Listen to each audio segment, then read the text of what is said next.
శైవ మతము.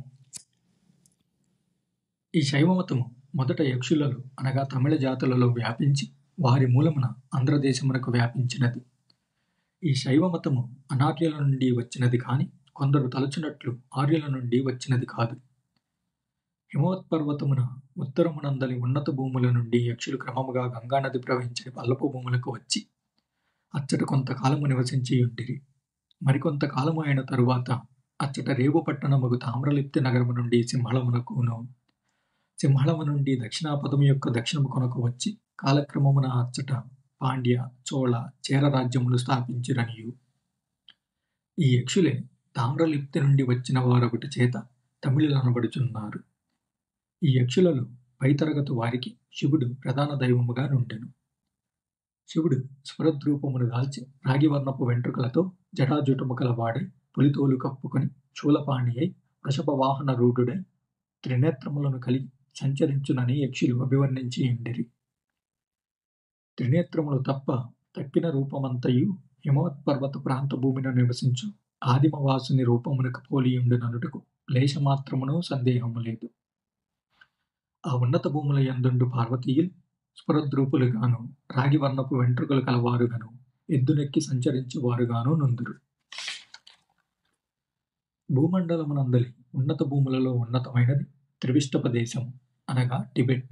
టిబెట్టును బాధ కలుగు చేయుచుండిన అసురులను సంహరించి వారి త్రిపురమును భస్మము చేసి త్రిపురాసుర సంహారుడని బిరుదుగాంచుట ఇతడు చేసిన ఘనకార్యములలో ఒకటి. ఇతడు హిమవంతుని కూతురకు పార్వతీని వివాహము చేసుకొన్నాడు. యక్షులలో వీరులకును వేటగాండ్రులకును మురుగ అను మరి ఒక దేవత కలడు. ఈ మురుగ గంగానది పుట్టిన చోట సారవనమునందు జన్మించి 6 తల్లులచే పెంపబడిన వాడని చెప్తారు. అసురులతో పోరాడినప్పుడు ఇతడు దేవతలకు సేనాపతిగా నుండెను. ఈ మురుగను మహాసురాగ్రేసుడైన రాజనియు ఇతని మరణానంతరం ఒక దేవుడిగా భావింపబడి యక్షులచే పూజింపబడిను. ఆ కాలమున బ్రాహ్మణ ఆర్యుల మతమును వారి నిత్య కర్మలోను అనార్యులచే నేపగింపబడుచుండినవి. ఆర్యుల గ్రంథజ్ఞానము అనార్యులకు లభింపకపోయాను. చివరికి బ్రాహ్మణ ఆర్యులే అనార్యులను వశపరుచుకొనుటకై అనార్య దేవతలను గ్రహించి ఆదరించి పూజింపసాగిరి. నాగుల దేవత యొక్క కాళిని శివుని భార్య యొక్క అంశమన్నారు. వేటగాండ్ర దేవత యొక్క మురుగను స్కందకుమారుడనియు షణ్ముఖుడనియు కుమారస్వామి అనియు పేర్లు పెట్టి శివుని కుమారుణ్ణి చేశారు. దేశవీరులైన బలరామకృష్ణులు గొల్లవారిచే పూజింపబడుచుండిరి. వీరిని విష్ణువు అవతారమని గ్రహించిరి.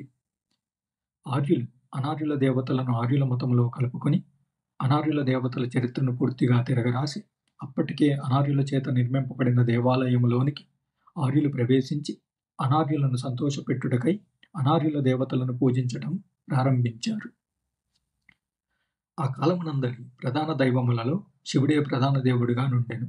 ఈ శైవమతము ఆర్యజాతులలో కంటే అనార్యుల జాతులలోనే సంపూర్ణముగా వ్యాపించినది. ఆంధ్రరాజ్యమునకు, సింహళమునకు, యక్షరాజ్యములకు, పాండ్య, చోళ, చేర రాజ్యములకును వర్తక వ్యాపారం అధికమై రాకపోకలు కలిగిన తరువాత ఈ శైవ మతము ఆంధ్రదేశములో కూడా వ్యాపించెను.